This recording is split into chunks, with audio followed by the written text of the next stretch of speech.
아멘. 우리 하나님께 영광의 박수 올리겠습니다. 아멘, 아멘. 스위스에 80된 한 노인이 자신이 80 인생을 어떻게 살아왔나 뒤돌아보면서 자신이 살아온 인생을 분석을 했습니다. 앞에 앉으면 좋은데 뒤에까지 하는가요? 우리 찬양 악기 하십니다.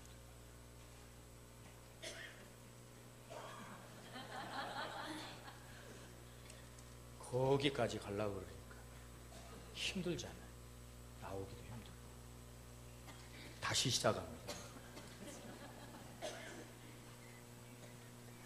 자기 80 인생을 뒤돌아보면서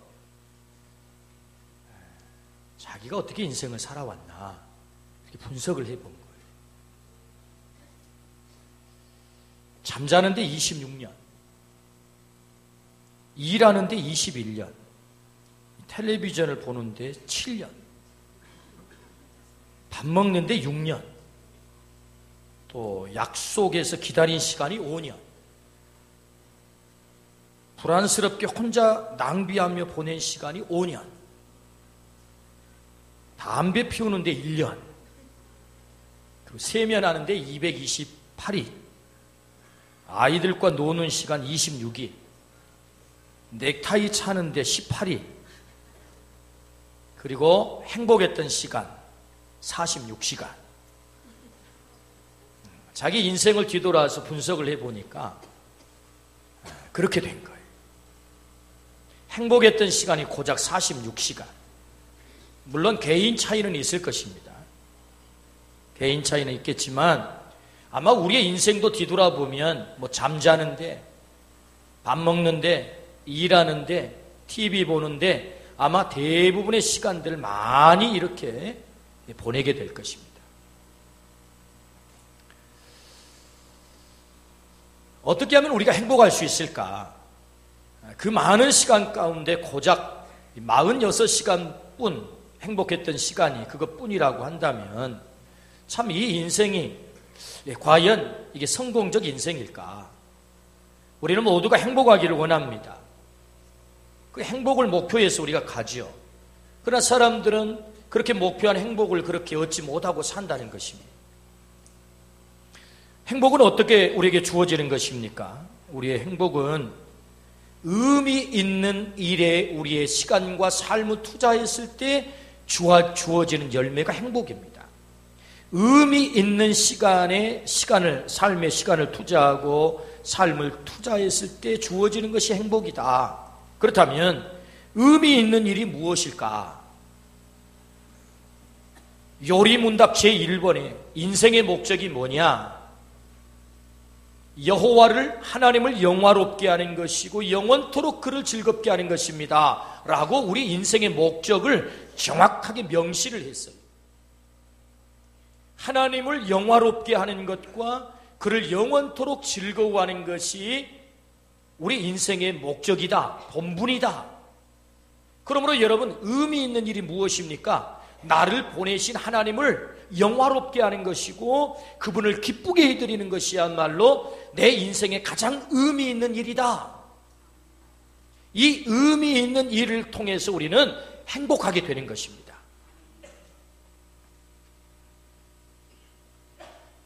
하나님은 오늘 우리들의 인생이 행복해지기를 원해요.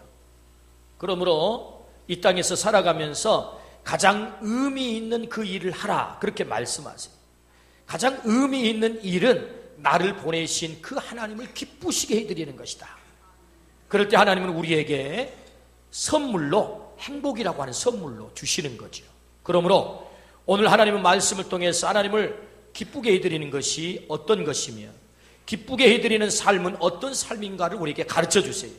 우리 모두가 하나님을 기쁘시게 해드림으로 하나님이 우리에게 주시려고 하는 행복의 삶을 살기를 축복합니다. 아멘. 그렇다면 우리는 어떻게 하나님을 기쁘시게 해드릴 수 있을까? 그 첫 번째는 시비를 거는 자리에서 떠나라 그렇게 말씀하세요. 시비를 거는 자리에서 떠나라. 오늘 본문 1절부터 2절 말씀을 같이 한번 읽어봅니다. 1절부터 2절. 모든 세리와 죄인들이 말씀을 들으러 가까이 나오니 바리새인과 서기관들이 수군거려 이르되 이 사람이 죄인을 영접하고 음식을 같이 먹는다 하더라. 오늘 이 말씀에 보면 바리새인과 서기관이 등장을 합니다. 이 바리새인은 당대에 율법을 누구보다도 잘 지키는 사람들이고, 서기관은 날마다 성경을 연구하고 필사하고 그 성경을 가르치는 성경 교사들을 향하여서 서기관이라 했습니다. 이들은 스스로 자칭 의인들이라고 얘기했던 사람들, 스스로 우리는 의인이야. 당시의 유대 사회에서 핵심 엘리트입니다. 지도자입니다. 힘을 가졌습니다. 중심 주류를 이루고 있습니다. 그들이 누구냐? 바리새인이며 서기관들이에요. 이 바리새인과 서기관이 예수님을 향해서 시비를 겁니다. 뭐라고요?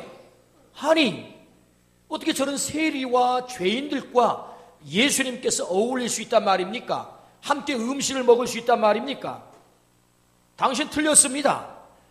메시아라고 하는 작자가, 하나님의 아들이라고 하는 작자가 어떻게 저 인생 밑바닥 쓰레기 같은 인간들과 어울릴 수 있습니까? 라고 시비를 거는 거예요. 그러면 그들이 말하는 인생 쓰레기, 밑바닥 인생, 세리와 죄인들은 또 어떤 존재입니까? 그 유대 사회에서 세리는 곧 세금 징수원들입니다. 이 유대인들은 이 세금 징수원인 세리를 굉장히 경멸을 했어요. 왜 경멸을 했느냐? 당시에는 로마가 이스라엘을 지배하고 있었습니다. 이 속국으로 있던 이스라엘을 이 로마가 지배를 하면서 그들에게 세금을 징수할 때 사람들을 발탁해가지고 세리를 삼았어요. 세금 징수원으로. 10,000원 걷어라. 그러면 20,000원 걷어가지고 10,000원을 인마에 포켓하는 거예요. 그러니까 동족들이 다 싫어한 거예요. 아이, 저런 매국노. 아주 저놈들은 아주 못된 놈들이야. 저 인간, 그 밑바닥 인생들, 세상의 동족의 고혈을 빨아서 자기 배우를 채우는 놈들, 저놈들은 하면서 다 경멸을 한 거예요. 죄인들, 저 인간들은 상종해서는 안 돼. 저 인간 쓰레기들이야. 그렇게 취급을 했단 말이에요. 근데 놀라운 것은 그 예수님께서 하나님의 아들로, 메시아로, 구원자로 오셔서 그 세리들과 죄인들과 함께 음식을 잡수시고 함께 어울리고 그들에게 말씀을 하시는 것을 보고는 이 바리새인과 서기관들은 깜짝 놀란 거예요. 아니, 이 말이 되나? 이건 아니지. 해서 바리새인과 서기관들이 예수님께 시비를 걸었습니다. 그 시비를 건 핵심이 뭡니까? 내 생각과 다르다는 거예요. 내 관점과 다르다는 거예요. 내가 믿는 메시아와 다르다는 거예요. 자기 생각에 맞지 않으면 예수님도 틀려요. 내 관점과 다르면 예수님도 틀린 거예요. 그래서 만왕의 왕, 만주의 주, 구세주로 오신 그 예수 그리스도의 그 행동을 비난하고 있는 것입니다. 시비하고 있는 거예요. 왜 우리와 같은 생각이 아닙니까? 왜 우리와 관점이 다릅니까? 왜 저런 인생 쓰레기들과 함께 어울립니까? 그건 당신이 틀렸습니다. 이렇게 나가는 거예요. 이것이 바리새인과 서기관들입니다. 하나님은 이 바리새인과 서기관들을 굉장히 슬퍼하셨어요. 그래서 우리 예수님도 이 바리새인과 서기관들을 대단히 비판을 하는 것을 보게 돼요. 이 회칠한 무덤이라, 이 위선자들이라 우리 주님께서 그들을 향해서 비판하십니다. 왜? 판단받아야 될 인간이 오히려 판단하실 예수님을 판단하고 있는 거예요. 내 생각과 다르다, 내 방법과 다르다, 내가 중요하게 생각하는 그것을 예수님이 중요하게 생각하지 않는다는 이유 때문에 오히려 예수님을 시비하고 비난하고 판단하는 것입니다. 우리가 어떻게 하나님을 기쁘시게 해드릴 수 있습니까? 바로 이 시비하는 자리에서 떠날 것을 말씀하세요. 예수님이 중요하게 생각하는 것은 내게도 중요한 일인 줄로 믿습니다. 예수님의 관점이 나의 관점이 되어야 될 줄로 믿습니다. 예수님의 생각이 나의 생각이 되어야 될 줄로 믿습니다. 내 생각이 중요한 게 아니에요. 그분이 어떤 생각을 가지고 계시는지, 주님이 뭘 중요하게 여기는지. 여러분, 오늘 본문 읽지는 않았습니다만은 누가복음 15장 28절에 보면 큰 아들이 있어요. 큰 아들이 등장합니다. 이 큰 아들은요, 아버지가 못마땅한 거예요. 왜? 자기 동생 둘째 아들이 아버지 유산을 가지고 먼 타국 땅으로 가가지고 다 허랑방탕하고 창기들과 먹어버렸거든요. 그리고는 거지 모습을 하고 돌아온 거예요.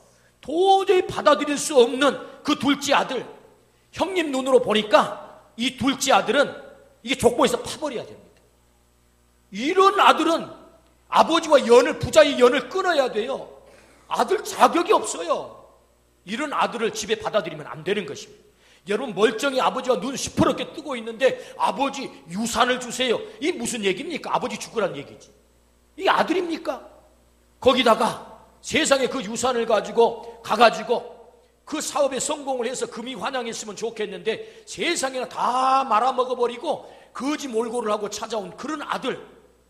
큰아들이 볼 때 착실하게 집에서 열심히 일하고 농사짓고 소 기르고 아버지 봉양하면서 그 아버지를 모시고 산 이 큰아들 눈에 보니까 이 둘째 아들은 이건 완전히 인간도 아니에요. 그런데 아버지가 보니까 이렇게 인간 취급해서는 안 되는 둘째 아들을 아버지가 너무너무 귀중하게 여기면서 그 아들을 위해서 잔치를 벌이는 거예요.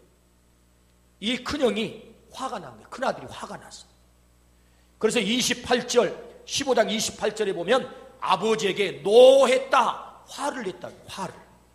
아들아, 동생이 돌아왔지 않니? 잃어버린 아들을 찾았지 않니? 너무 좋잖아. 그러니 들어가자. 세상에 아버지가 나와가지고 그 아들을 설득하는데도 불구하고 큰아들은 들어가지 않습니다. 노합니다. 화를 냅니다. 아버지, 당신 틀렸습니다. 이렇게 나가는 거예요. 시비하고 있는 거예요. 아버지를 시비하는 거예요. 하나님을 시비하는 거예요. 예수님을 시비하는 거예요. 오늘 이 땅에는 이렇게 시비하는 사람이 많습니다. 우리 가운데도 시비하는 사람들이 많아요. 하나님이 중요하게 여기는 그 일, 우리 주님께서 중요하게 여기는 그 일을 하자고 하면 아이고 나 좀 귀찮게 좀 하지 마세요. 왜 이렇게 날 귀찮게 합니까? 신앙이란 모름지기 좀 점잖하게. 우리가 하나님을 믿고 예수님을 믿는다는 것은 우리의 교양을 위해서 하나님을 믿고 예수님을 믿는 거지 꼭 그렇게 전도를 해야 됩니까? 꼭 교회 나가면 막 뭘 하자고 막 이렇게 해야 됩니까? 나 좀 교양을 위해서 점잖하게 품위를 유지하면서 믿음 생활하고 예배 드려보려고 했는데 뭘 이렇게 귀찮게 합니까? 나 좀 가만 놔두세요. 내 품위를 유지하고 싶습니다라고 주님이 중요하게 생각하는 그 일을 하자고 했을 때 우리 마음에 불편을 느끼는 사람이 있어요. 이게 뭐예요? 주님에게 시비를 하는 거지. 주님, 나 좀 가만 놔두세요. 나 좀 귀찮게 좀 하지 마세요.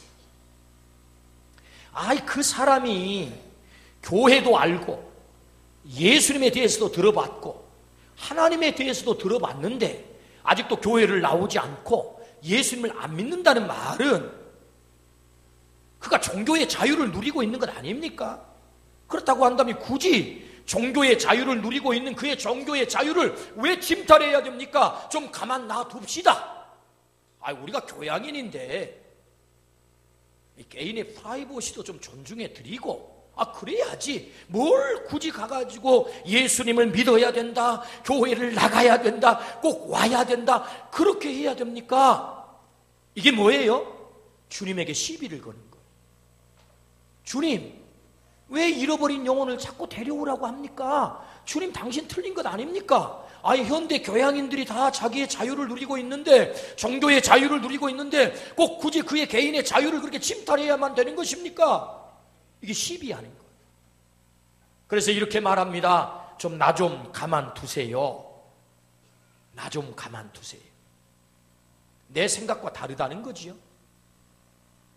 내가 중요하게 생각하는 것과 주님이 중요하게 생각하는 것이 다르다는 거예요. 해서 시비를 거는 것입니다. 우리가 주님을 나의 주인으로 모셨다. 여러분, 예수를 우리는 주님으로 고백합니다. 큐리오스, 나의 주, 나의 주님. 여러분, 주님으로 고백한다는 말은 주인의 관점이 나의 관점이라는 말과 똑같습니다. 예수님이 나의 주인 되는 순간 나는 그의 종이 된 줄로 믿습니다. 그의 소유가 된 줄로 믿습니다. 주인 대신 그분이 중요한 것은 내게도 중요한 것이고, 주인이 그렇게 생각하면 나도 그렇게 생각하는 것이 맞는 것입니다. 우리 주님께서 세리와 죄인들이 중요하다고 여기면 나도 그것이 중요한 것이 되어야 되는 것입니다. 그러나 바리새인과 서기관들은 예수님이 중요하게 생각하는 것에 시비를 거는 거예요. 중요하지 않다는 거예요. 내 생각과 다르고 내 관점과 다르고 내 방법과 다르다는 거지요. 오늘 이 시비하는 자리에서 떠나기를 주의 이름으로 축원합니다. 하나님을 기쁘시게 하는 것, 그것은 바로 이 시비하는 자리에서 떠나라는 거예요. 주님이 중요하게 여기는 그것을 나도 중요하게 여기고, 주님의 방법을 내 방법으로 여기고, 주님이 만나기를 원하는 사람, 그 사람이 나도 중요하고, 그것이 곧 주님을 기쁘게 하는 것이다 라고 말씀을 하세요. 그러므로 여러분, 우리 모두가 주님께 내 생각에 내 기준에 맞지 않다고 시비하는 그 시비의 자리에서 떠나기를 주의 이름으로 축원합니다. 아멘. 그럴 때 우리는 하나님을 기쁘시게 할 수 있다. 주님의 중요한 것에 우리의 관점을 맞추라, 그런 말씀이죠. 그렇다면 이 주님의 중요하게 여기는 것이 무엇입니까? 바로 주님이 중요하게 여기는 그 기쁨의 대상은 잃어버린 자다라고 말씀을 하세요. 그러면 우리가 어떻게 하나님을 기쁘시게 할 수 있습니까? 잃어버린 영혼이 하나님의 기쁨의 대상임을 알라, 그렇게 말씀하세요. 하나님의 기쁨의 대상이 있대요. 그 기쁨의 대상은 잃어버린 자다. 그 잃어버린 자가 하나님의 기쁨의 대상임을 알라고 말씀을 하세요. 오늘 본문 7절을 한번 읽어봅니다.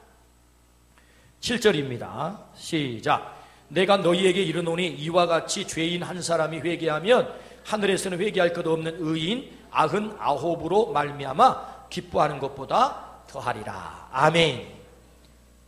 오늘 본문에는 세 가지 비유가 나와요. 세 가지 비유.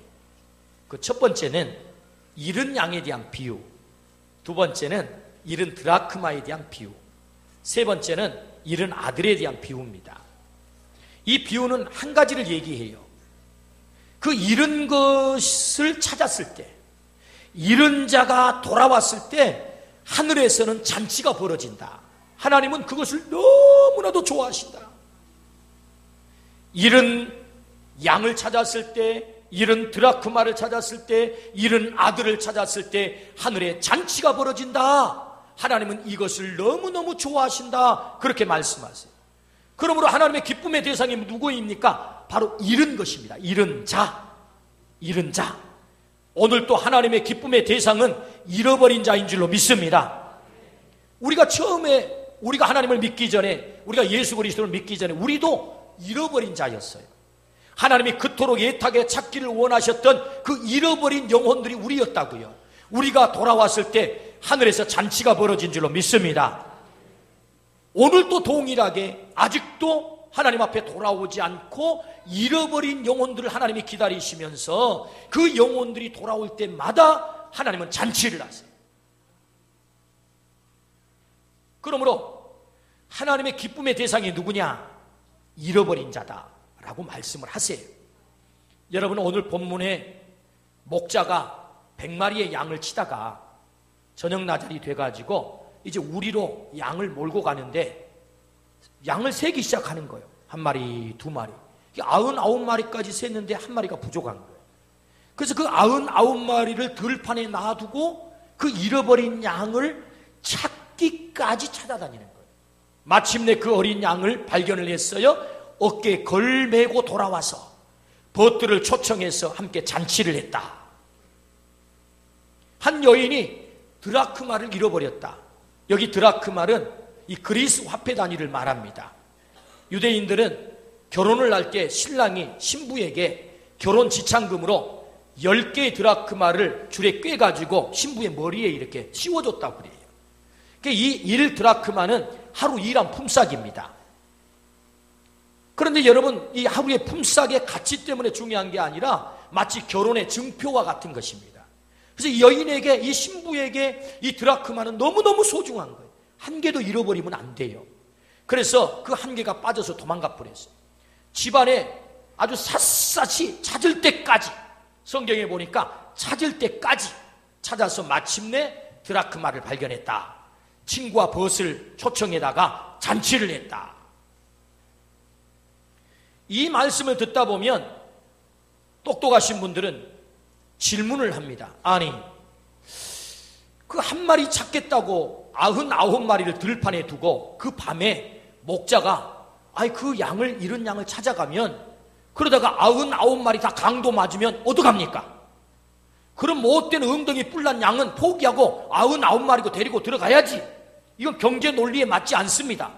세상에, 그리고 드라크마 하나 찾았다고 친구들 불러다가 수십 명 잔치를 벌이면 그 배보다 배꼽이 더 크겠네요. 그 경제 논리에도 안 맞습니다. 해서 오히려 이 비유를 스스로 판단을 해가지고 이들의 행위가 참 어리석은 행위인 것처럼 이렇게 얘기하는 사람이 있습니다. 아닙니다. 오늘 이 비유를 통해서 우리에게 말씀하시려고 하는 하나님의 마음이 뭔지를 읽어야 되는데, 그 마음이 뭡니까? 잃어버린 것에 대한 우리 하나님의 마음이 어떤 마음인가? 우리 하나님은 한 영혼도 잃어버리기를 원치 않는 것이 우리 하나님의 마음인 줄로 믿습니다. 그 영혼이 비록 세리를 할지라도, 세상 사람들로부터 손가락질 받는 경멸의 대상이라 할지라도, 세상 사람들이 어울리기 싫어하는 부정한 죄인이라 할지라도, 심지어 창기가 됐다 할지라도 나는 그 영혼들을 절대로 잃어버리기를 원치 않아. 이것이 하나님의 마음인 줄로 믿습니다. 왜요? 그들은 하나님의 기쁨의 대상이라는 거예요. 하나님은 오늘 우리에게 말씀하십니다. 잃어버린 자야말로 하나님의 기쁨의 대상이다. 그것을 아는 것이, 이 하나님의 마음을 아는 것이 하나님을 기쁘게 해드리는 것이다 라고 말씀을 하십니다.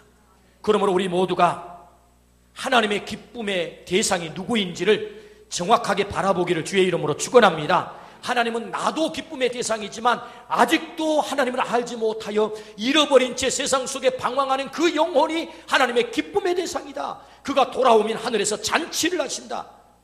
오늘 우리 모두가 이 잃어버린 영혼에 대한 하나님의 이 마음을 가지고 이 영혼들을 하나님이 끝까지 잃어버리기를 원치 않아 끝까지 찾을 때까지 찾는 것처럼, 오늘 또 우리가 이 마음을 가지고 하나님을 기쁘게 해드리기를 주의 이름으로 축원합니다. 두 번째, 우리에게 말씀하셨습니다. 하나님을 어떻게 기쁘게 할 수 있습니까? 하나님의 기쁨의 대상은 잃어버린 자다. 마지막 세 번째, 우리에게 말씀하십니다. 잃은 자를 찾아 나서라. 그렇게 말씀하세요. 잃은 자를 찾아 나서라. 오늘 본문 4절을 한번 읽어보시겠습니까? 같이 한 목소리 읽습니다. 시작. 너희 중에 어떤 사람이 양 100마리가 있는데 그 중에 하나를 잃으면 99마리를 들에 두고 그 잃은 것을 찾아내기까지 찾아다니지 아니하겠느냐. 아멘. 잃은 자를 끝까지 포기하지 말고 찾아 나서라. 이게 주님의 말씀이에요. 어떻게 우리가 하나님을 기쁘시게 할 수 있습니까? 잃은 자를 포기하지 말라는 것입니다. 오늘 말씀해 보니까 찾아내기까지 찾아다닌다. 그렇게 말씀하세요. 언제까지요? 찾아낼 때까지. 찾아낼 때까지. 양을 잃어버린 목자는 찾아낼 때까지 찾아다니고, 드라크마를 잃어버린 여인은 찾을 때까지 집안을 뒤지고, 잃어버린 아들을 둔 아버지는 그 아들이 돌아올 때까지 기다립니다. 이 아버지는요, 아들을 잃고 나서 행복하지가 않습니다. 큰아들이 열심히 일을 해서 농사도 잘 집니다. 풍년도 들었습니다. 양들도 잘 자랍니다. 소도 새끼를 잘 낳습니다. 부족한 것이 없습니다. 먹을 양식이 늘 풍성합니다. 그럼에도 불구하고 아버지는 기쁘지 않아요. 왜? 둘째 아들 생각합니다. 잃어버린 아들 생각합니다. 그래서 이 아들은요, 이 둘째 아들이 돌아올 때까지 기다리는 거예요. 돌아올 때까지. 오늘날은 우리가 물자가 풍부해서 그저 신발을 사고 싶으면, 옷을 사고 싶으면, 가락지를 사고 싶으면 가게 가서, 마트 가서 완스톱으로 다 해결할 수 있습니다. 그러나 당시에 2000년 전에는 그럴 형편이 아닙니다.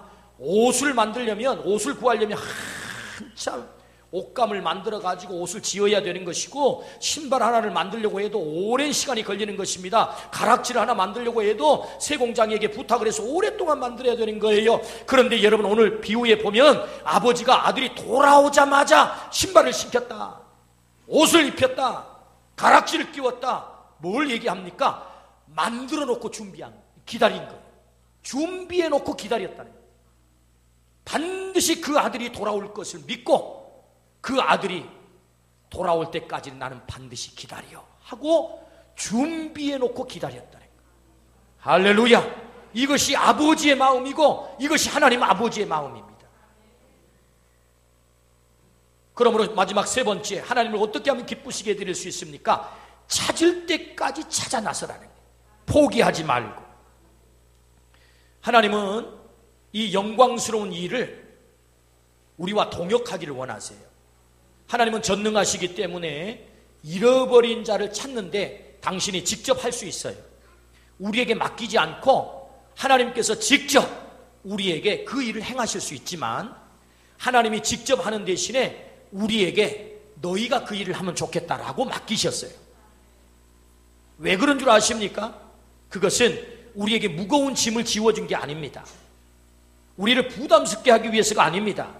하나님의 기쁨을 함께 누리도록, 함께 기쁨을 나누도록, 하나님의 그 영광스러운 일에 나로 하여금 동참해서 그 영광을 누리도록, 그래서 우리에게 동역자 삼아서 네가 그 잃어버린 자를 찾아오면 좋겠어라고 우리에게 맡겨주시는 것입니다.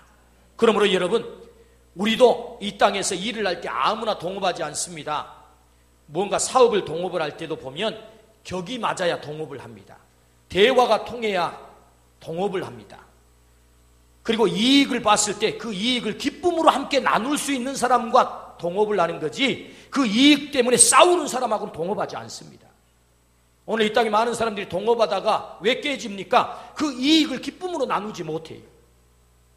내가 더 많이 가져가야 되는데 네가 왜 많이 가져가는 거야? 때문에 불편한 거예요. 그러나 여러분, 함께 동업할 수 있다고 하는 것, 동역자가 된다고 하는 것은 네가 그만큼 가져가는 것이 나는 기뻐, 이럴 수 있을 때 동역이 되는 거죠. 동업이 되는 거라고요. 그러므로 여러분, 하나님이 나를 동업자 삼으셨어요. 동역자 삼으셨어요. 여러분, 고린도전서 3장 말씀에 보면 너희는 하나님의 동역자들이라 라고 말씀을 하세요. 내가 하나님의 동역자가 됐다. 잃어버린 영혼을 하나님이 직접 찾을 수도 있었지만 그 일을 우리에게 맡겨주신 것은 나로 하여금 하나님의 기쁨에 동참하도록, 하나님의 영광을 누리도록, 그래서 우리를 동역자 삼으신 것입니다. 그러므로 우리 모두가 하나님의 동역자가 되어서 잃어버린 영혼을 끝까지 찾아가기를 주의 이름으로 축원합니다. 우리를 통해서 그 영혼을 하나님이 찾기를 좋아하신다는 거예요. 그러므로 우리는 어떻게 하나님을 기쁘시게 해드릴 수 있습니까? 포기하지 말고 끝까지 찾아 나설 때 우리는 하나님을 기쁘시게 해드릴 수 있다. 할렐루야. 저는 지난주 예배를 마치고 집에 들어가는데 한 7시쯤 됐습니다. 저에게 문자가 하나 날아왔습니다. 목사님, 제가 전도를 하다가 코피가 터졌습니다. 그런 문자입니다. 얼마나 전도를 열심히 했으면 전도를 하다 코피가 터졌다니. 그러면서 이어지는 문자 내용을 한 분이 자기를 찾아와서, 제가 직장 생활을 하느라 사실 전도하는 일에 시간을 많이 못 보내서 어떻게 하면 전도하는 일에 동참을 할까, 잃어버린 영혼을 건지는 데 동참을 할까 고민을 하다가 전도를 열심히 하는 분을 내가 서포트하면 되겠다라고 생각을 하고 봉투를 하나 가져왔다네. 그래가지고 그것을 받아들면서 또 감격이 됐다는 거예요.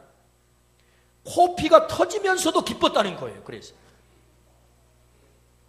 그리고 이어지는 문자는 영혼 건지는데 열정을 다하는 교회가 너무나 좋습니다. 저는 너무나 행복합니다. 하고 문자를 저에게 보내왔어요.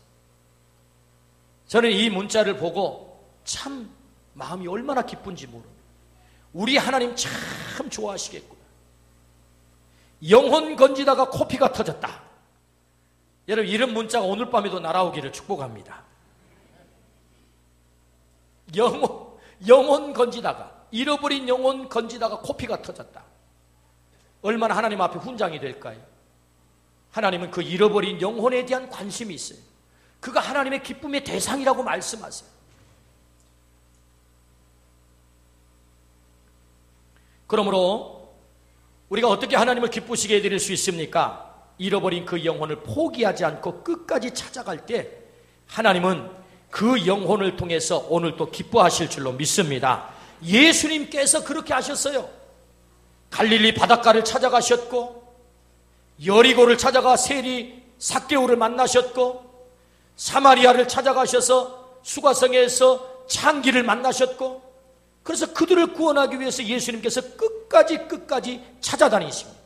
여러분, 예수님의 말씀이 얼마나 능력이 있습니까? 얼마나 권세가 있습니까? 그래서 여러분이 예루살렘 한복판에다가 자리를 쫙 펴고 사람들을 불러 모아서 말씀으로 함에도 얼마든지 능력을 나타낼 수 있겠지만, 예수님께서 그렇게 예루살렘에다 자리를 펴지 않고 찾아가셨다는 거예요. 갈릴리를 찾아가시고, 사마리아를 찾아가시고, 여리고를 찾아가시고, 두로를 찾아가시고, 베들레헴을 찾아가시고, 베다니를 찾아가시고, 가나를 찾아가시고 찾아가셨다. 왜요? 우리 주님께서 우리의 모델이 되신 거예요. 잃어버린 영혼을 위해서 나도 찾아간다. 제자들이 그것을 배웠습니다. 예수님의 제자들이 한결같이 찾아갑니다. 그래서 어디까지 찾아갑니까? 저 데살로니가를 찾아가고, 에베소를 찾아가고, 갈라디아를 찾아가고, 고린도를 찾아가고, 심지어 로마까지, 땅끝까지 멈추지 않고 계속해서 찾아가는 것입니다. 잃어버린 영혼을 건지기 위해서, 하나님의 기쁨이 되기 위해서. 그러므로 어떻게 우리는 하나님을 기쁘게 해드릴 수 있습니까? 잃어버린 자를 포기하지 않고 끝까지 찾아가면 하나님의 기쁨이 된다. 할렐루야. 우리가 데려오는 것을 어렵게 생각해요. 왜냐하면 내가 예수를 믿게 만들어서 데려와야 된다고 생각하는 부담이 있기 때문에. 그렇지 않습니다. 예수님을 믿게 하고 하나님을 믿게 한 것은 우리 하나님이 하실 줄로 믿습니다. 나는 데려오면 돼요. 그래서 여러분, 안드레가 베드로를 전도할 때 너무 간단하게 전도합니다. 와 보라야, 와 보라. 다른 말이 필요 없어요. 와 보라. 여러분, 빌립이 바돌로메를 전도할 때 와 보라 했습니다. 무슨 성경을 가르치거나 예수님을 상세하게 설명한 게 아니라고요. 와 보라. 와 보면 하나님께서 그를 믿게 하실 줄로 믿습니다. 그러므로 데려오는 것을 어렵게 생각하지 마세요. 두렵게 생각하지 마세요. 데려오면 하나님이 그를 만나주시고 만져주실 줄로 믿습니다. 결혼에 실패하고 아이 둘을 기른 참으로 가련한 여인이 있었습니다. 참으로 불행하게 살아가요. 그 옆에 집사님이 보니까 너무 안타까워요. 날마다 술 마시면서 방황하는 이 여인을 보니까 너무 안타까워. 그래서 초청을 했어요. 한 번만 교회에 가보자. 한 번만 가보자는 말이 믿깁니다. 그래, 이 여인이 나름대로 인생이 괴로워요. 그러는 찰나에 전도를 받은 거예요. 그래도 막상 가려고 그러니까 마음이 안 내켜요. 그 꼭 가야 되나? 그러나 이 집사님이 간절히 간곡하게 권하니까, 한 번만 가보자고 권하니까, 그럼 가보자 하고 나서려니까 이게 맨정신에는 못 가겠어요. 그래서 이 여자분이요, 한 장 걸치고 오셨어요. 얼굴이 벌게 가지고. 여러분, 사람이 맨정신에 가기가 어렵습니다. 한 장 걸치고 오셨는데, 제가 그분을 보니까 그야말로 우거지상이에요. 나를 왜 이런 곳에 끌고 왔냐 이거예요. 날 귀찮게 해가지고 저 인간이 나를 이곳에 데려왔다, 이런 표정이에요. 제가 그분을 처음 뵐 때 참 깝깝했어요. 야, 이게 사람 되겠나. 근데 이분이요, 교회를 한 번, 두 번 오더니 하나님께서 그 마음을 만지시기 시작했어요. 마음의 변화가 찾아왔어요. 예배를 빠지지 않게 됐어요. 어느 날 제 사무실에 찾아왔어요. 그리고는 자신이 결혼의 실패 이후에 방황하던 부끄러운 삶을 저에게 다 고백을 했어요. 제가 그렇게 요구한 적이 없어요. 근데 자기 마음속에 그 부담이 자꾸 찾아온 거예요. 내가 이 방황의 삶을 끊어버리기 위해서는 목사님을 찾아가서 나의 이 부끄러운 삶을 좀 고백해야 되겠다. 부끄러운 내용은 말할 수 없어요. 그 비밀입니다. 그런데 저에게 와서 다 고백을 한 거예요. 그 즐기던 술을 끊었어요. 그리고 교회를 얼마나 열심히 다니는지 세례를 베풀었어요. 집사에 임명이 됐어요. 지금은 저녁마다 시간을 정해놓고 1시간씩 매일 기도를 해요. 자녀들을 위해서, 교회를 위해서. 얼마 전에 만났을 때는 내가 이 좋은 것을 왜 이제 알았는지 모르겠어요. 내 자녀들을 내가 기도해서 기르지 못한 것이 너무나도 후회스러워요. 몇 주 전에 만났을 때 저는 그런 고백을 들었어요.